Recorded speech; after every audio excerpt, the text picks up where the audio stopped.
On tonight's episode, we're celebrating something we all love on Valentine's Day, and that's heavy metal. Join the Vernomatic Metal Walt and Ian O'Rourke as we explore the history of metal, the year 1985. Next on Metal Mayhem ROC. WLFE DB Radio. Are you ready? Live from the Metal Mayhem Studios in Rochester, New York.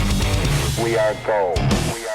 And heard around the world by metalheads just like you. This is Metal Mayhem ROC. Heavy metal music. Your weekly dose of metal music, interviews, album reviews, news, and more. Want to be part of the show? Send us a message through our website, metalmayhemroc.com, or hit us up on Facebook and Twitter. Search Metal Mayhem ROC. It's getting nice and heavy. And now, welcome tonight's host, John the Vernomatic Verno.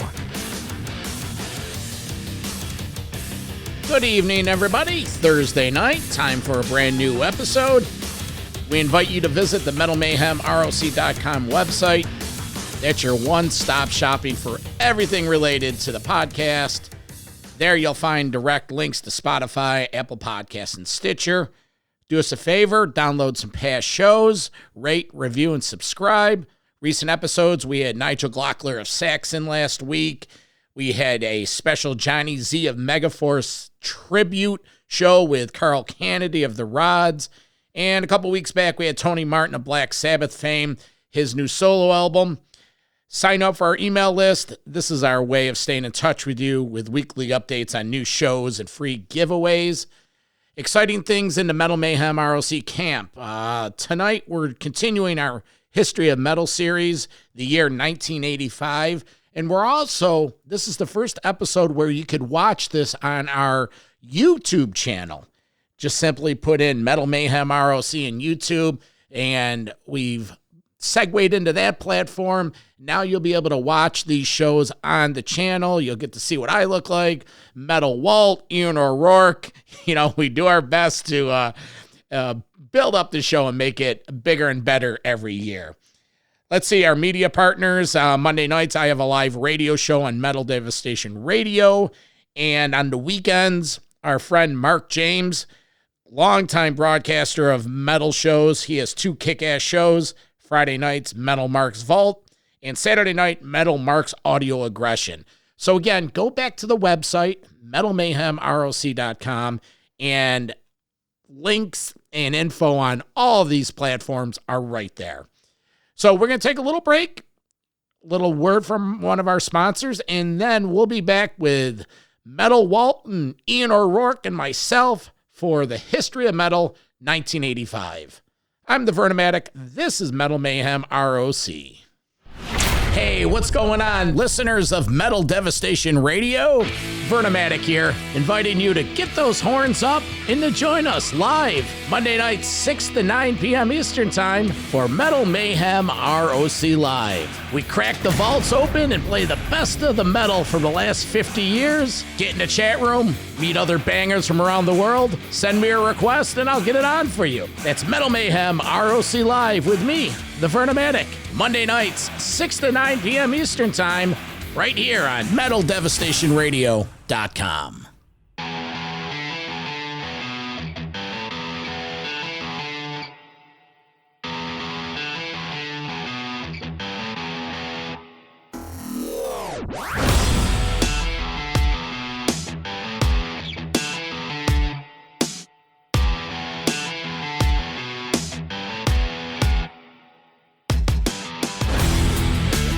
Well, good evening, everybody, and happy Valentine's Day to all you lovers out there. The Vernomatic here, along with Metal Walt and Ian O'Rourke from the band Motorlord. Hey, guys, how are you? What's going on there, Verno? What's going on there, Metal Walt? Hey, guys, what's up? I like the new backdrops. They're looking cool. That's some good work. You know, props to the Metal Mayhem ROC art team. So tonight we're celebrating Valentine's Day with a dear subject to all our hearts, the history of metal. Walt, what do we got? What year are we doing tonight? We're doing 85. We're at the midpoint of the 80s. Yep, we've covered a lot of stuff already. 85 is another one of them years, and then we have the Live Aid factor. So lots to talk about today. The mid 80s, like in pre-production, Ian and I were talking about what came around in the mid 80s. A lot of fluorescent floral shirts, Tiger stripes. Paul Stanley's wearing pink gloves. Oh yeah, body glove and just a lot of crap. So what we're gonna do tonight, because the 80s are in full force, there's just a lot of bands, a lot of music. So we're calling an audible, and what we decided to do was just make a list of everything we're familiar with and really what we want to share.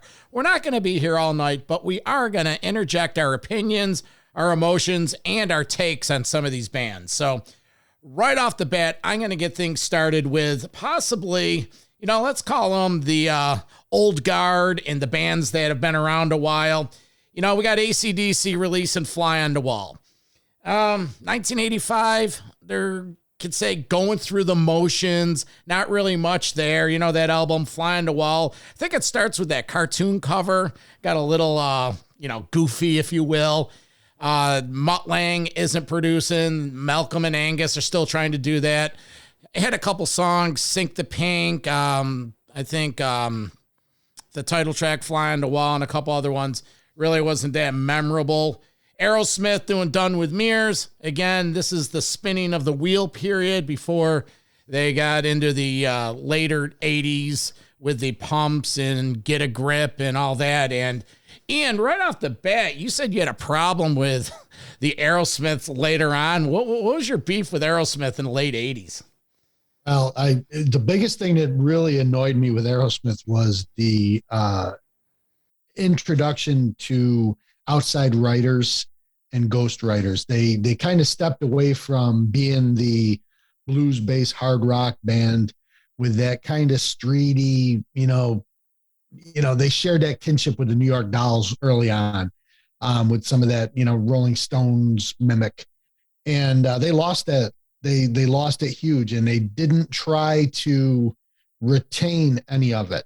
And even with the stuff that they were doing, it was a little bit more rock, and it just kind of came off as this is us trying to do somebody else's music, and I didn't really care for it. Well, it's about 30 seconds longer than Done with Mirrors really deserved to be talked about, but you're right. They lost their, they got neutered, if you will.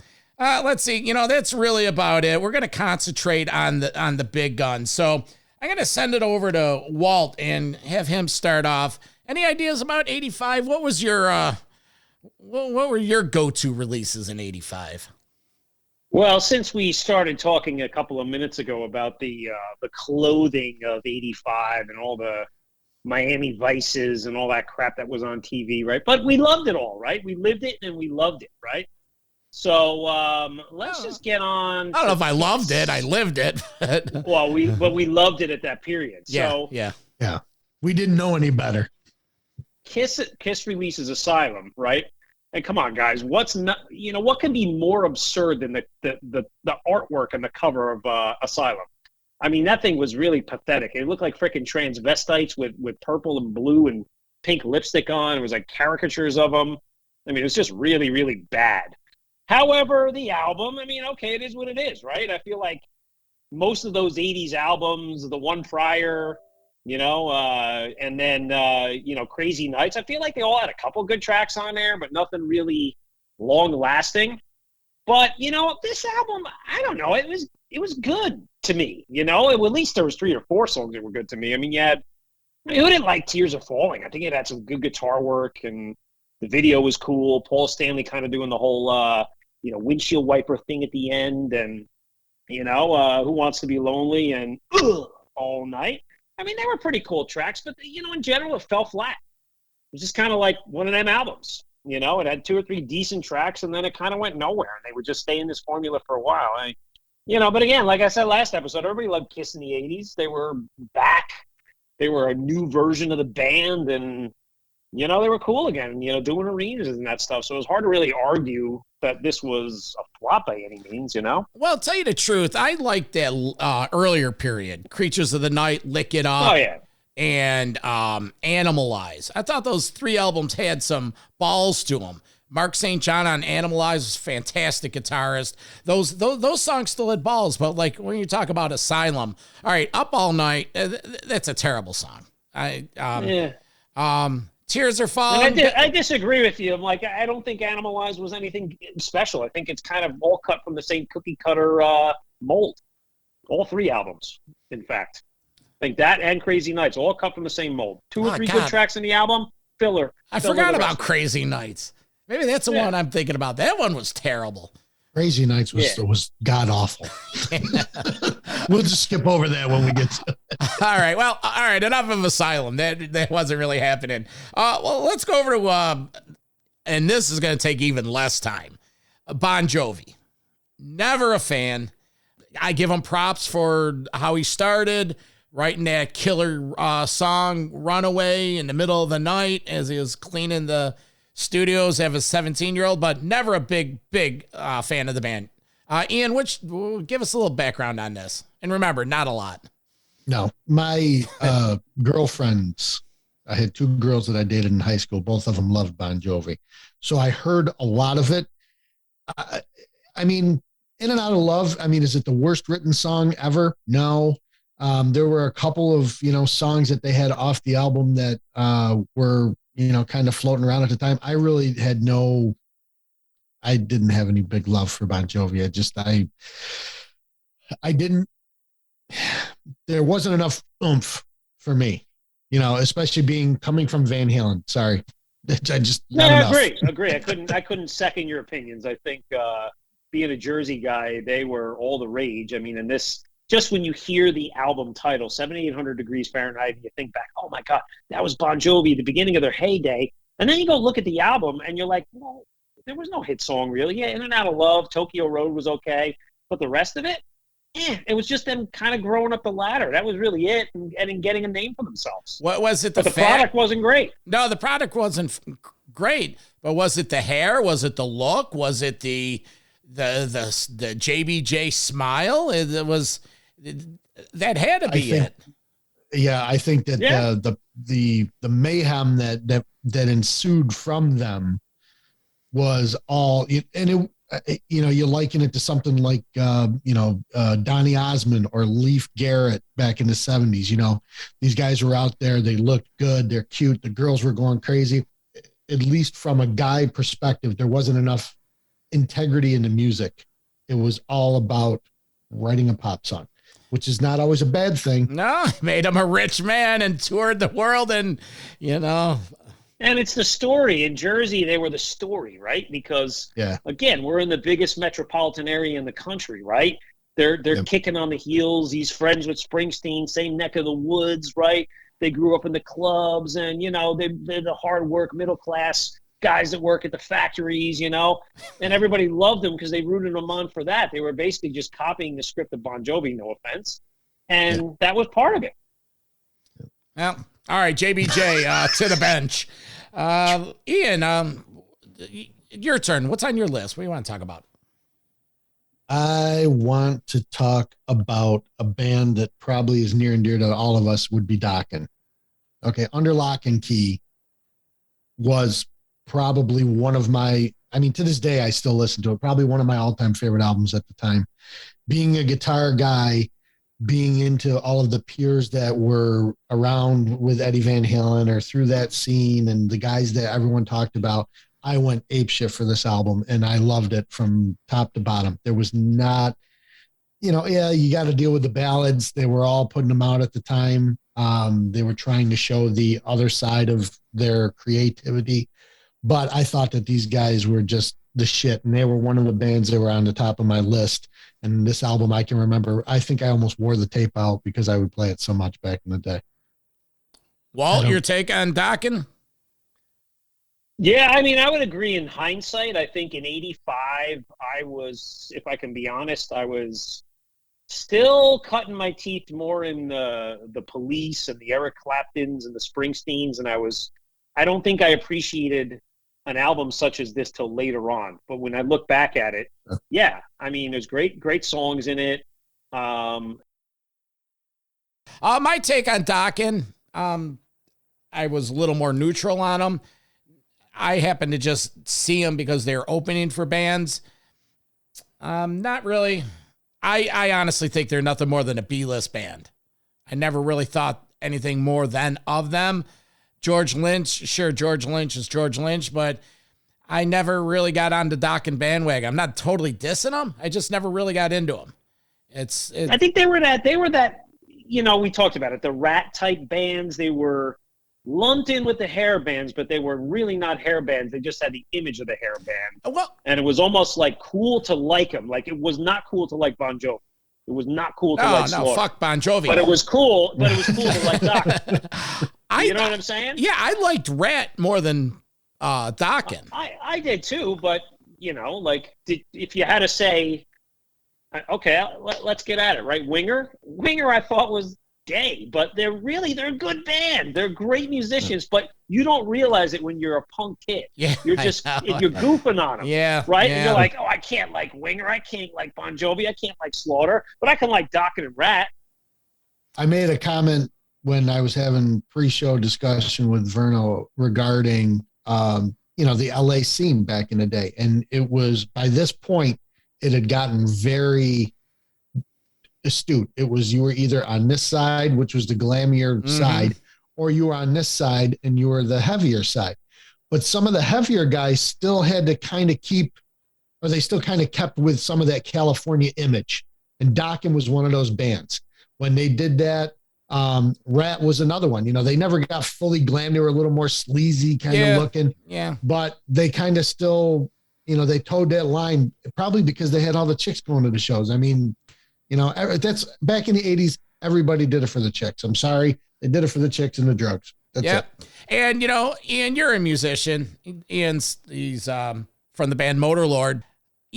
That's your craft. That's your art. So who's someone to say that band sucks if you're a musician? So let's see. Let's stay on course as long as we're on Sunset Strip and Motley Crue. Okay. 1985 Motley Crue.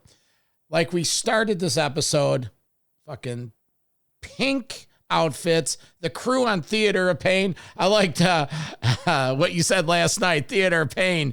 Yes, that's Theater of Pain. They're coming off a Shout at the Devil and Theater of Pain. The music was forgettable. They've gone on record to say they really didn't even like it. Smoking in the boys' room, they had to have a hit with that. And they look terrible, even though they're trying to mock Aerosmith from 10 years earlier with the Rocks era outfits with the long stripes. We got about another 30 seconds with Motley Crue. They sold out. I remember 85. It was like, they're sellout. They're sellouts. You know what? Look what they did on their prior albums, The Image. Now they're sellouts. A cover of a 60s tune and a ballad. But it was one hell of a ballad, though. True, but here's the thing: if you liked them, you dropped them. If you were a dude that loved the rockin' version of them, you were done with them. Yeah, you're right. You go back and you look at the history, though. This was after the whole debacle with Vince Neil, Nikki Sixx, and those guys were so rampantly messed up on drugs. They couldn't put two notes together if they wanted to save their lives. They were lucky that they were able to scab together that little piano riff and turn it into a song. But the rest of the material is forgetful. It's very forgetful. And, poo-poo on Nikki Sixx for ruining the look that Pete Way from UFO had brought in with the striped pants that Steve Harris stole later on. Nikki Sixx did it, threw a freaking tux coat on top of it. That's what I was talking about. Made it look stupid. Well, before that, it looked great. I'm not going to defend Crew, but as bad as they got off course on Theater of Pain, they got back on the road. Every album, they had a different image. The next one was the next one, Dr. Feelgood, or no, next one was Girls. Girls. Now they're bikers. They're bikers. Yeah, they got back on track. And the music was a little better. But looking back, this is my opinion on the Crew. They didn't age well, and they really weren't that good. They were really more weren't. Spectacle. And Vince Neil can't sing. He never could sing. Yeah, but now let's be honest, right? No. All right, that's enough of that. Rat, Invasion of Your Privacy. Touched on Rat a little earlier. I like Rat. I love Warren DeMartini. Ian, Ian, what do you think of Rat? You're a guitarist. Yeah. So Warren's another one of those guys, one of those great guitar icons. I worshiped at his feet as well. The first time I heard the riff for Lay It Down, Yep. I was completely enamored. I mean, it's probably one of the best guitar riffs that's ever been written. It just freaking slams right from the beginning. And he does the same thing with You're in Love. Yep. You know, it's got that same drop D, just that dum, dum, dum, bam, and it just slams you right in the face. The only knock that I ever had with Rat on those albums was a lot of their songs stayed at this kind of consistency with the tempo. Yeah. Unless it was a ballad or something more balladish. They didn't Which do they a didn't lot do of, much of. Yeah, well, like Dokken, you know, like Dokken would do, you know, stuff like Tooth and Nail or Paris is Burning, where it was, you know, that up tempo kind of gets your blood pumping. Rat didn't really do a whole lot of that. They did a little bit, you know, but not too much. But I totally love them. I agree too, and I think I mean, again, I like to talk about the imagery, right? The album cover. It's what they wanted to get across in all their albums from the beginning, right? You got the Playboy model on the chair, pulling up her stockings, and let's be honest, come on, guys, that was strip club music, right? Yeah. You went to a strip club in huge. the mid to late '80s. In my strip club days, on Friday night happy hours, grabbing beers with the boys after work, you heard Rat. You heard one of their 10 hits every time. Yeah. Yep. They were just cool. Yep. They didn't write ballads. They were cool. They were a man's band. You're talking about sexy women drinking beers, and that's it. Sure. Oh, I totally agree. Rat, you know, they had their run, but you know, they died. Let's see what else we got on here. Sunset Strip done. That's about it for that. How about Diamond Dave? We're going to talk about Diamond Dave. Yeah, Roth, the EP. Well, we can touch on it. You know what? We could go all day. The actual EP, I don't mind it because it personifies what I love about Roth. It's just, I'm just a gigolo and everywhere I go. And then talk about imagery, the image of the videos, and it was 85. Hey, Dave never apologized for being Dave. You know, you didn't know what he was going to do. Nobody knew what he was doing in '85, right? Yeah, he left Van Halen unceremoniously. I'm not quite sure remembering when Sammy was announced as the new singer, but Farm Aid, September '85. But Dave comes in, he does this. Everybody's like, "What the hell?" But then you know his backstory, and you realize this was in his wheelhouse anyway. And then he takes the image forward off of like the Hot for Teacher video, and he puts these crazy videos out. And then you think about Eat 'em and Smile to Come. And then he drags out all these old standard songs on the tour in '86. And they became really big pieces of those shows, if you guys saw that. So he knew what he was doing. I did. Yeah. And this is all, I mean, Verno and I agree on this. I know, Lance, you do as well. Roth has his shtick that he has picked up from multiple influences. And all he did was express this portion of his shtick with this EP. And he pulled it off. You know, he didn't, it wasn't, he unapologetically, just like you said, he didn't, say sorry or, no, this is me. This is what I do. And he nailed it with those songs that came out. I mean, Christ, I think he charted with California Girls. Yeah. Yeah. Well, hey, it wasn't a bad tune. I mean, no. Well, I mean, the Beach Boys. Yeah, I know. They know how to write some songs. But Dave brought the cool to it. Yeah, I'm checking out.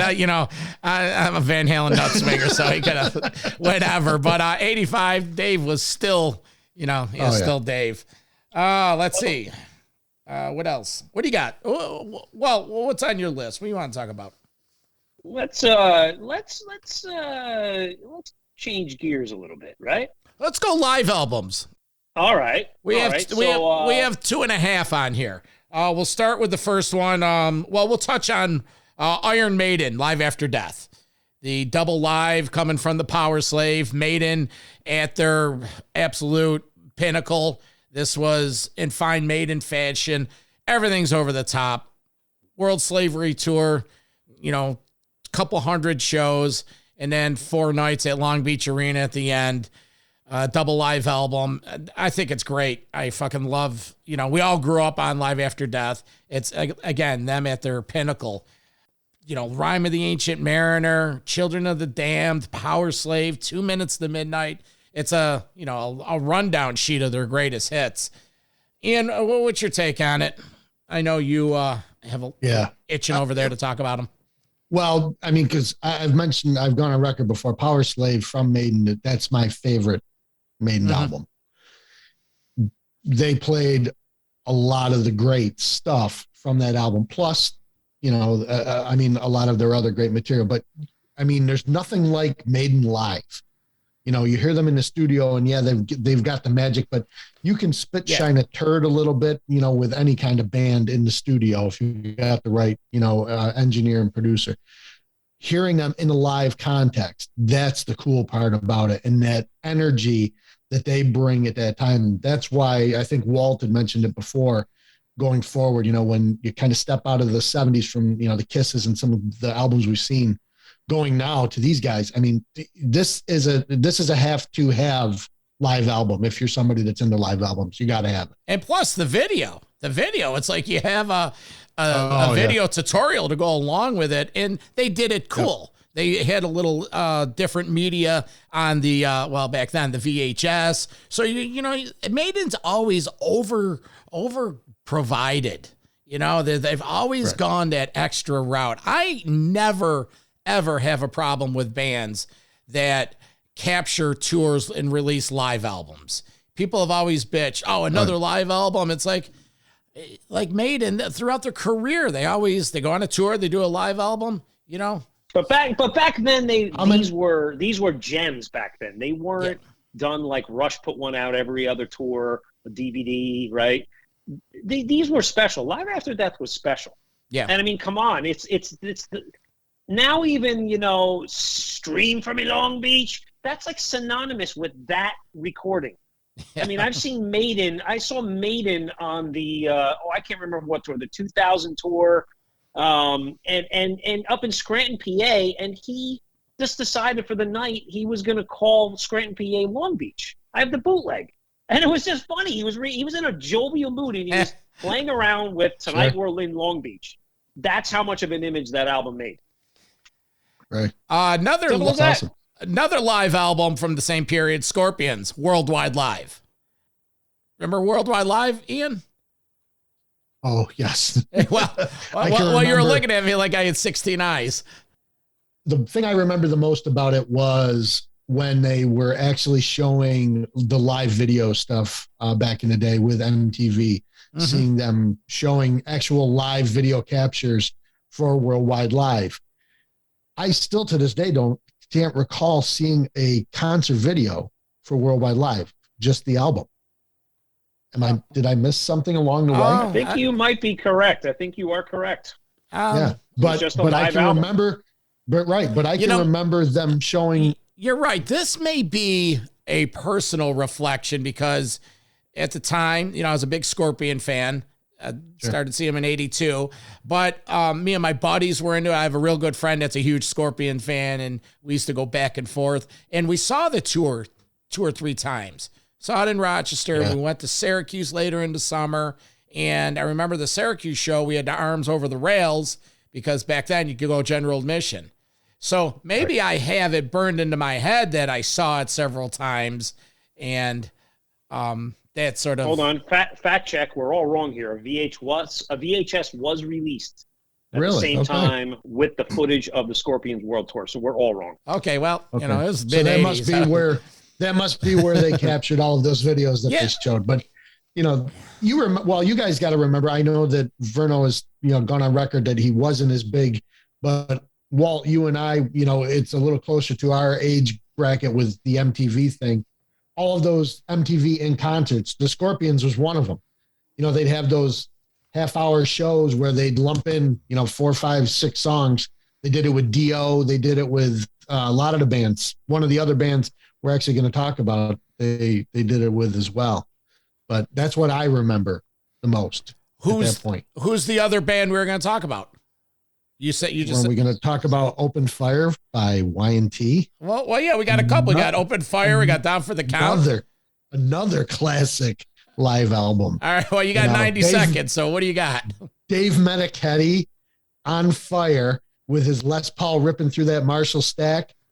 Granted, they all were taking on the look at the time in their costumes and everything, but back then especially, there was no other band like Y&T. Y&T could keep up with anybody in a live setting. And the Open Fire, the live video, I can remember when they showed that on MTV concerts, it was mind blowing, and seeing Meniketti ripping it in those solos, man, it was just it burned right into my brain. I love it. That's a great album.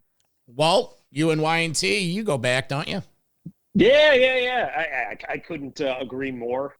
There's nothing but good things on this album, and to this day, they're still a killer band.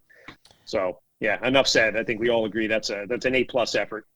All right, well, we got about 20 minutes left, so why don't we go underground and talk about some of the heavier bands. 85, Anthrax came around with the EP, Armed and Dangerous. That was sort of like a crossover from the end of the Neil Turbin era. Redid some of those songs. Joey Belladonna joined the band. Danny Lilker was out. Frankie Bello was in. And then Spread into Disease. Both these albums recorded down in Ithaca, New York, as well as the SOD Stormtroopers of Death, which came out in 85 too, which, if you're not familiar with that, love it. Crossover album with Scott Ian, Charlie Benante, Danny Lilker, the bass player that was on the first Anthrax, and Billy Milano. This is great shit. I love this period. It's Armed and Dangerous. Anthrax is one of those bands, even to this day, this last little 4 or 5 albums they put coming out, Four Kings and Come For You, or it slips. Come For You All, but the it slips my mind, but the last couple albums they've been doing have been really, really good. Their whole career. Well, what's your take on Anthrax? You with them? You against them? Oh, I'm big with Anthrax again, and just talking about the 85 influence here. Let's go in reverse. I want to talk about the SOD release first because, I mean, you talk about politically incorrect in this day and age, but man, I wore the shit out of this cassette. My friends and I did, 15-year-old kids giggling at every little thing, Speak English or Die, an anti-procrastination song that was all of 10 seconds, and, just everything, the Ballad of Jimi Hendrix on all the dead stars at the end. Oh, my God, wore it out. They came out with other albums. They were all just as funny. I saw them one time at a little bar in Hoboken in the late 80s when they kind of got back together. And, just March of the SOD was awesome. But the underground album, and when you go to the Anthrax guys, I've been a big follower of them, their whole career, and I've seen it all. And again, they were a New York band. They had that edge, and they were just street kids, from Lemoore and that kind of thing, the Bronx. Just good stuff. I mean, this album's just got, killer songs. I mean, Madhouse and Armed and Dangerous and Medusa and, across the board, just a killer album. I love them. And they were on the rise at this point in time, man. They came out of that Old Bridge Metal Militia period, Yep. So this was kind of the beginning of them, and they cut their teeth. They would only get better, or at least they would only get better for a couple of years, and then they kind of switched their sound a little bit, but it was never bad, but it just got a little different. So thumbs up on both of those guys. Ian, you're all good. I agree. I mean, everything that he said was right on the mark. I mentioned when we were doing pre-show stuff with Verno, I went back and listened to some stuff, and AIR, I can remember the first time hearing it, kicking off that tape. I was like, oh my God. They always brought that hardcore attitude with their songs, and they were able to keep that fast intensity. It was always just awesome. And Charlie Benante is just an animal anyway. So I'm going to go deep into the underground. Hallows Eve, Tales of Terror, killer band from the Georgia area. Nasty Savage, Florida. Some call it swamp metal. Nasty Ronnie. That was good stuff. And Savatage from Florida. You know, we're going to touch on Savatage, but there's another band that comes from this era, Trouble in the Skull from Chicago. You know, this is all stuff that they definitely weren't glam. They definitely weren't some of the Anthraxes and some of the other big four bands, but these bands were, they just killed. And Overkill from New York, Feel the Fire, the EP. Guys, you two have a love affair with Savatage. Walt, you go first. What you and Savatage, what do you know about them? I mean, I've covered them on our previous episodes, and I mean, this was the growth in the band right here. I mean, I know both Ian and I love this album. I think side one is it's just killer. I mean, the title track, it still puts chills up and down my spine now when I hear it. From that opening riff, it's just awesome lyrics to it. It's just such a strong, inspirational song. It's just good. This is a complete album. I mean, yeah, you had Sirens and Dungeons Are Calling that were kind of split up with the releases, and they were recorded the same day and all that stuff. But this was the band at let's say they were really growing here. And when Hall of the Mountain King would come out in 2 years, you even saw that a step further. I love this album. I especially love side one. Nothing else to say about it. Yeah, I mentioned to John when we were talking before,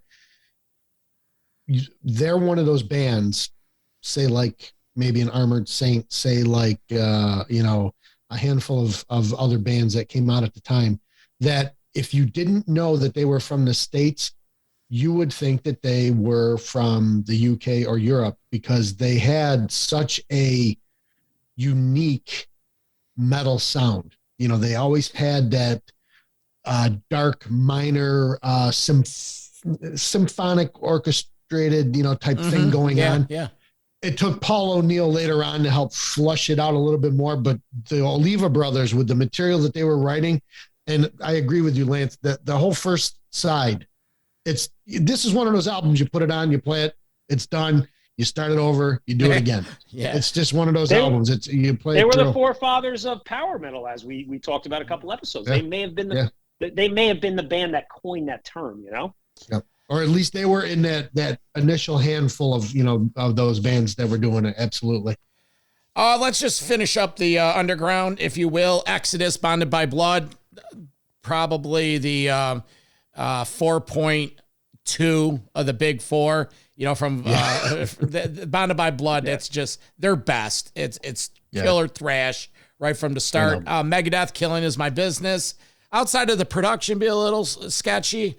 I had a chance to see the tour. They opened for King Diamond, and I love that one. And Raven, Stay Hard, you know, that was their attempt once they got signed by Atlantic, and you know, they took a little bit of a detour off the. I don't think they were ready for prime time exactly on that one. And Slayer, Overkill. What do you mean? What do you mean? I just wanted to throw that in there. Oh, okay. Slayer, Hell Awaits. I've been a big fan of Slayer. That first part of their career, all the way up till Seasons of the Abyss, I think is great stuff. And that covers the underground.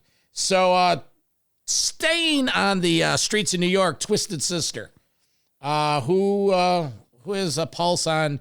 What was 85? Come Out and Play? Come Out and Play. Yeah. They should have stayed. They should have stayed in. You know, man. Would they have a Leader of the Pack? Was that the album with the? And too cruel to be school or school to be cruel. School with Too Cool Alice for Cooper. Yeah. And you talk about a band that had it all in their hands and just tried to change the formula and go commercial, and it just backfired in their face. They used up. Yeah, they what a used mistake. Used all it up on Stay Hungry. Well, that was the thing. And Stay Hungry was, you know, it was there. Like I mentioned before, I was never a huge fan, but there were, you know, that was one of those things that kind of kept them at least slightly still connected to their earlier material. By the time they got to this point, you can hear a distinct change in their sound. The way that they were writing, the way that they're, it was just another one that tried to jump on a trend, and it just went badly, unfortunately. Let's see. Wasp, The Last Command. Good album. What's that? It's a good album. Yeah, I like Wasp. They're I'm looking forward to the 40th anniversary tour this year. They have a lot of material. They're worth checking out again. I remember The Last Command. What did they have on there? Blind in Texas and Blind in Texas. I remember that song. The video came out. Yeah, and it was so awesome. That's good shit, man. Such a killer song, man. Chris Holmes, Steve Riley, Blackie Lawless, and Randy Wild Child's another one. Yeah, Randy Piper, or did he take over for the drummer? But there was 85. And then Dio, Sacred Heart. Was that the first album, that Sacred Heart, with the 15-year-old guitarist? No, that was the next one. This is the last one with Viv. Is it? Okay. Yeah, he got replaced mid-tour. Yeah. By Craig Goldie. Yep. Yeah, Dio, we've gone on record through this whole series. We all have an affair. I'm a big Dio fan, as you guys know. I like this album, but I don't love it. I think there's two great songs: King of Rock and Roll Children, killer. Sacred Heart is good. Hungry for Heaven, I can't stand. Way too poppy. The rest of it, No, I know this was the big growth in the tour where he had the big props and the breeding dragon and the Sphinx and whatever else he had. Yeah. Yep. I didn't see this tour, but I do know this was this was the big period for Dio in 85. Fuck, I did see that tour. I forgot about that dragon. Yeah. Well, he had it again later on. He used it with Craig Goldie on the Dream maybe Evil. that was it. Yeah, I remember a dragon. Let's see. Saxon, Innocence is No Excuse. Not a bad album.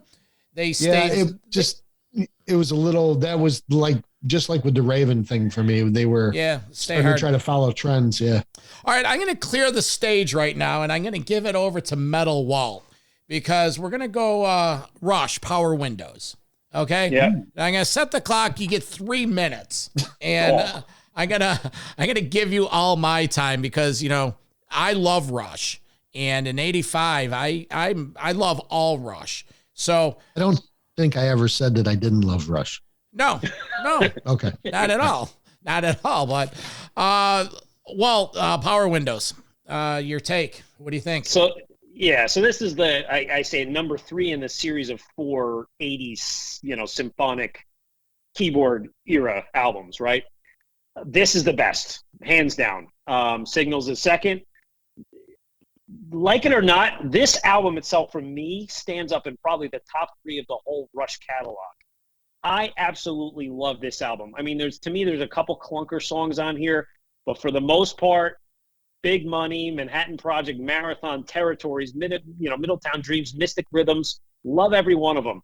I mean, they added some of that orchestration to it, but there was just something different about this album. And the Manhattan Project, talking about, the atom bomb.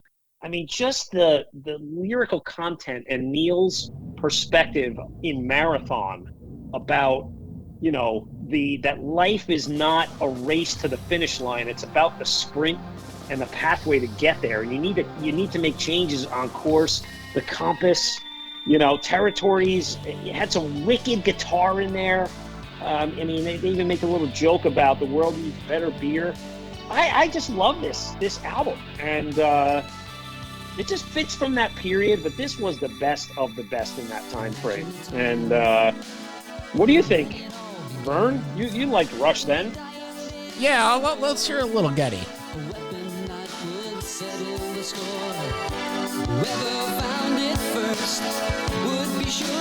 I absolutely love Rush, and like when you go live and you hear this.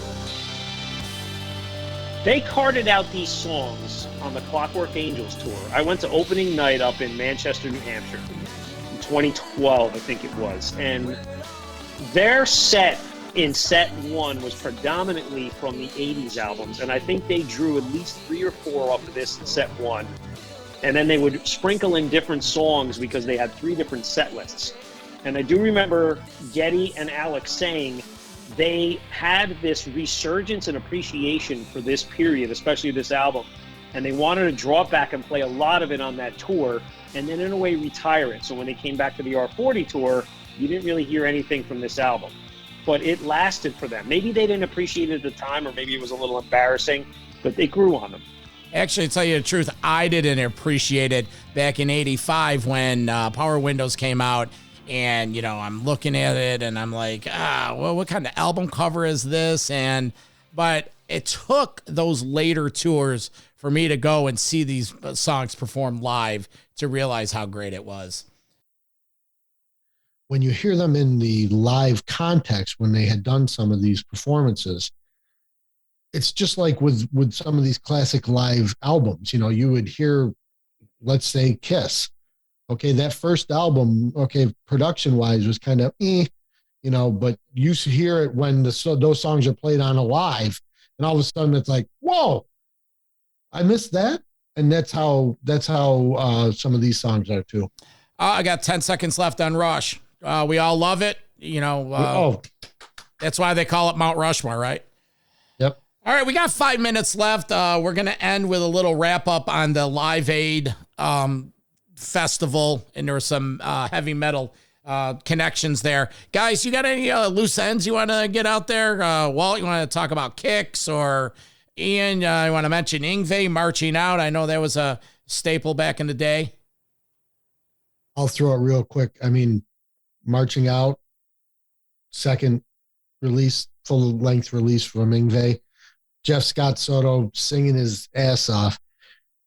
It's just a great album for anybody that is a guitar-centric person like me, being a guitar player. I loved it. I wore out the copy that I had back in the day playing it. It was one of those ones that was in rotation outside of my Van Halen stuff, which I never stopped listening to the classic Van Halen. No, Ever. Never.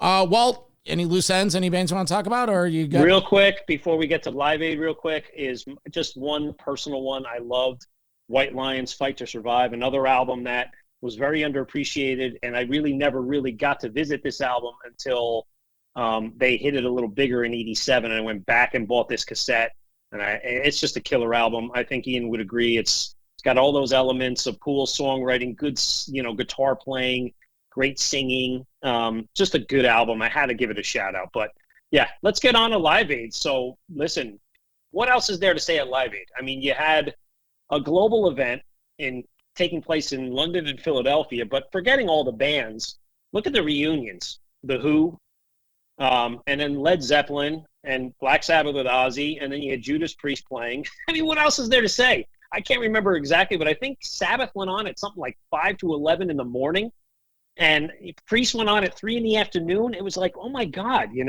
But Ozzy with the weird spiky hair back then, and of course the imagery was Ozzy's going to come back in, and being the Black Sabbath historian I am, I think I know here that they were at that kind of, flux state where Gillan went back to Deep Purple in '84. Tony didn't know what he was doing. He wanted to put out a solo album, which would have become 7-star. The label forced it against him, and you think he was really thinking there would have been an Ozzy reunion. But, that was my take on that. I mean, just knowing Priest was there. You guys are a little bit more on the Zeppelin piece. You could probably comment on that, but, it was part of '85, and that's simple as that. That Zeppelin, Phil Collins filled in on drums, and the fun thing mentioned before, Phil actually played at both locations that day. He played in London. He took the Concorde over and played with Zeppelin. And the Zeppelin performance really, Jimmy Page was the first one to say that it was terrible. It was, out of tune and this and that. And we don't know if, substances were involved. But the fact that Robert Plant, the excitement was there when they came out and, Pagey comes out with that guitar and JPJ walks out and, Robert Plant. Now, remember, this was '85. And in '80, they called it a day, and Plant was had success with his solo stuff, Pictures at 11, and some of those solo albums. So, but just the fact that bands like Zeppelin and, well, not so much Zeppelin, but like Judas Priest and Sabbath, they were included in this global event when, you had Dire Straits, Madonna, The Pretenders, a young U2, all these bands that were went on to be Hall of Fame bands, but they were the hugest bands of the time.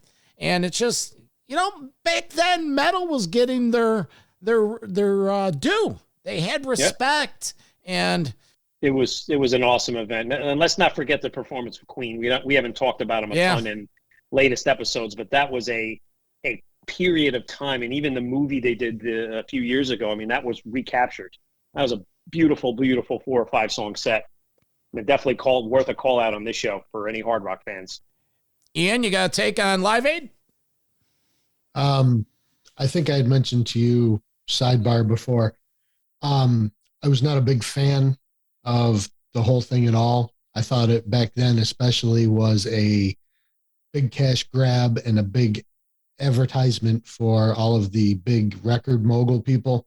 Because if you can have Led Zeppelin come back together and you can get The Who to come back together, why did Keith Richards and Ron Wood play a separate set from Mick Jagger, who came out and did a whole other set? You couldn't have the original Rolling Stones come back in? No, because they didn't want to do it. I really didn't like the fact that they felt that they had to pull in some of these heavier rock bands, but it wasn't what I was into at the time. I mean, I was kind of beyond Sabbath, and Priest was kind of in that weird flux period. Wasn't going crazy. And looking back at the history of it, they raised $127 million, but even to this day, there are still disputes over how much money actually got sent to Ethiopia and how much was stolen by the government of Ethiopia that never got out to fund people that needed the money out in Africa. It was really just it's a whole big cluster, but when you look at it, it's almost the setup for every big event or awards thing that's gone on since then with popular artists. They pull them together, when they had, you guys got to remember this, when the Twin Towers came down and they had the whole big gathering of people there. You have people that were coming up to talk, and these are the same people that get on television at all of these stupid award shows, and they say these same stupid comments over and over again because they're media mouthpieces. I didn't have a lot of love for it. The thought was there, the intent was there, but I didn't, other than that, it was a big mark in history. But we did have some metal representation. I think that's what we're really just of course. And to tell you the truth, I respect your opinion. You have a take, but in '85, that was the farthest thing from my mind. I was just looking to get laid and score another bag. So I was glad to see Sabbath and Zeph got back together. But hey, we're here to discuss and share our opinions. So I got about 90 seconds left. Next episode we're doing is 1986, the golden year of metal. A lot going on, so we look forward to that. Guys, anything to say before we get out of here? Just glad that we were able to get together in this new this was awesome forum. This was good, impromptu, and loved the last hour. Okay, great. Well, I want to thank Ian O'Rourke and Metal Walt for coming out and playing tonight. Just want to remind you about our live radio show behind me. You could see Monday nights on Metal Devastation Radio, 3 hours of metal. We have a chat room. We have tunes. I host it. A lot of good shit going on. Visit our website, metalmayhemroc.com, for past shows. Rate, subscribe, review, all that happy horse shit. All right, we're out of here. Thank you for listening. And always remember, what do we do, Ian? Keep it heavy. See you guys. Take care. Metal for life. Thank you for listening to Metal Mayhem ROC. Check out our website at metalmayhemroc.com for information on podcasts, archives, links to all our live radio shows, and all sorts of info. Please like, follow, and share with everyone, even your non-metal friends. And always remember to keep it heavy.